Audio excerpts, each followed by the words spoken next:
अस्सलाम वालेकुम रहमतुल्लाहि व बरकातुहू। दुआ गो हूँ कि सारे सुनने वाले देखने वाले सब खैरियत से होंगे। अल्लाह तबारक व तआला आप सबको खुश रखे। आज एक नई वीडियो के साथ हाज़िर हूँ। जैसा कि भाइयों आप सबको पता होगा, या अगर पता नहीं है तो आपको मेरे तवसुत से पता चल जाएगा इंशाअल्लाह कि सिलसिला आलिया सैफिया तसव्वुफ़ का एक नामवर सिलसिला है, और ये सिलसिला क़ुत्बुल अक़ताब मुजद्दिद दौरान शेख़ुल इस्लाम इमाम अहलुस सुन्नत अख़ुंज़ादा पीर सैफ़ुर्रहमान मुबारक रहमहुल्लाह की तरफ मंसूब सिलसिला है। तो इसी सिलसिले का फैज़ान तकरीबन हर जगह पहुंचा है और सिलसिला मुसलसल फैल रहा है। अल्हम्दुलिल्लाह इस सिलसिले में अव्वल ही से जय्यद उलमा मौजूद है, अव्वल ही से, और उलमा मुसलसल बढ़ रहे हैं इस सिलसिले में अल्हम्दुलिल्लाह। तो इसी वजह से इस सिलसिले का फैज़ भी बड़ा ही फैल रहा है। तो ये इस सिलसिले का फैज़ तकरीबन हर जगह पहुंचा है। तो इस बेहतरीन और ज़बरदस्त आलिम दीन था जिसको शेख़ुल इस्लाम इमामुल मुनज़्ज़िरीन तर्जुमान सिलसिला आलिया सैफिया शेख शहीद ग़ुलाम हज़रत सैफ़ी तक़ब्बलहुल्लाह कहते हैं, जो कि बहुत बड़ा आलिम दीन था, काफ़ी मशहूर था और बैरून ममालिक तक उनकी शोहरत पहुँच चुकी थी। तो वो सिलसिला आलिया सैफिया के एक बेहतरीन आलिम दीन व तर्जुमान था।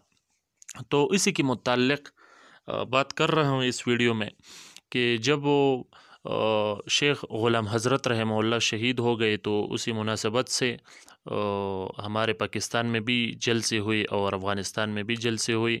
तो हमारे जो सरहद में जलसा हुआ था उसमें बड़े जलसे हुए थे, उसमें देवबंदी अकाबिर ने बाकायदा शिरकत की थी और उन्होंने शेख शहीद रहमहुल्लाह के ख़िदमत को सराहा है, उन पर फ़ख्र किया है। और इसी तरह से अफ़गानिस्तान में भी जलसों में देवबंदी और उलमा आते थे।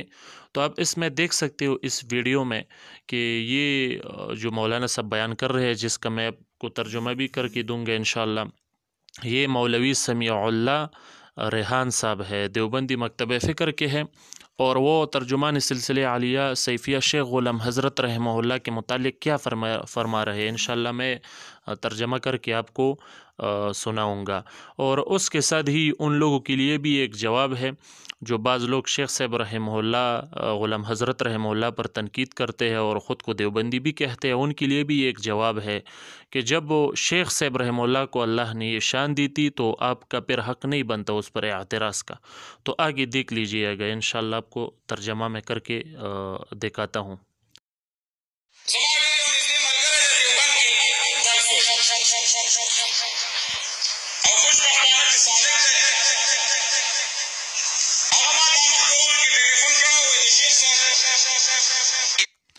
ये फरमा रहे हैं कि हमारा एक दोस्त है दारुल देवबंद में, वो वहाँ दर्स पढ़ रहे हैं, तो कह रहे हैं कि उन्होंने मुझे टेलीफ़ोन की।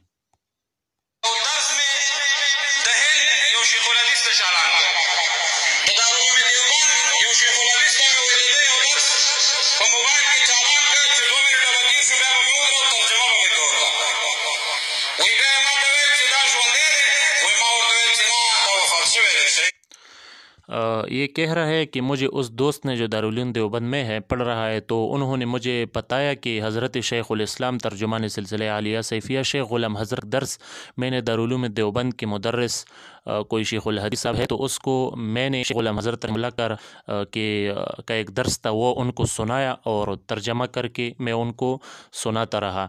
तो उस शेख़ुल हदीस देवबंद ने मुझसे ये पूछा कि क्या ये ज़िंदा है, तो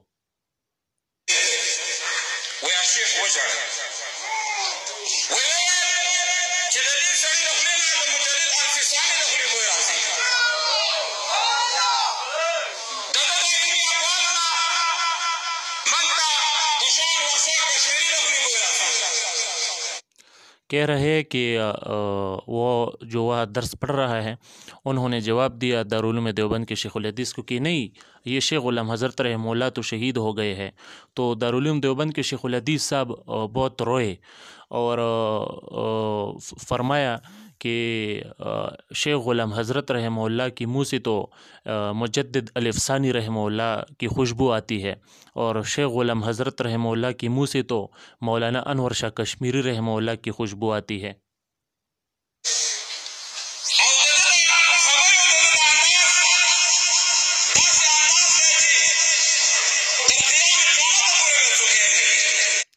اور اس شیخ الحدیث دیوبند نے کہا کہ شیخ غلام حضرت رحمہ اللہ کا یہ جو باتوں کا انداز ہے، یہ جو ترتیب ہے، اس جیسا ترتیب قیامت تک کوئی نہیں بول سکے گا۔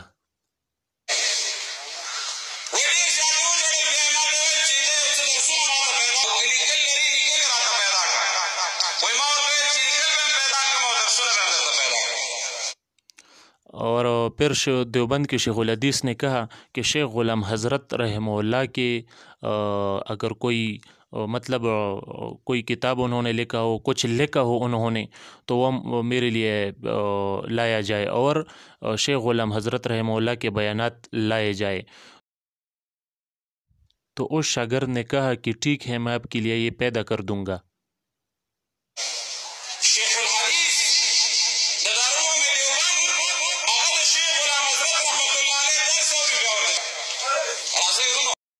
تو پھر اسی مولانا صاحب نے، مولانا سمیع اللہ ریحان صاحب، یہ جو بیان کر رہے، انہی نے فرمایا کہ دارالعلوم دیوبند کا شیخ الحدیث بھی شہید شیخ غلام حضرت رحمہ اللہ کا بیان سنتے ہیں۔